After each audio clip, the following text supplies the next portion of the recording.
Alam niyo ba na ang home baker na gipit madalas sa rush order kumakapit? Yes, opo, at ito ngang cake na ginagawa ko ay rush order kasi nga kinabukasan ng pickup nito. Ang nag-order nga pala sa akin nito ay si Ate Marilyn na kapitbahay namin. Shoutout po sa iyo, Ate Marilyn. Maraming salamat po sa pag-order ng cake na 'to.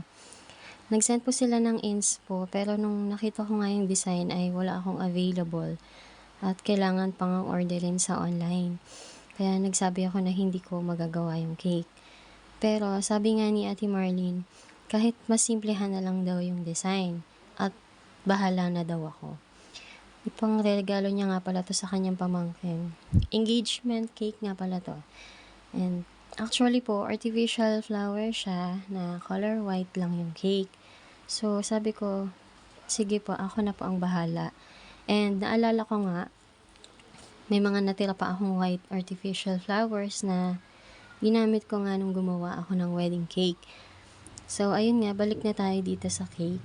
Ang size nga nito ay 6x4, pero dahil hindi ko na tinabasa ng cake, at kakilala ko naman yung nag-order, umabot na rin siya ng 6x5. Actually, regular customer ko na sila.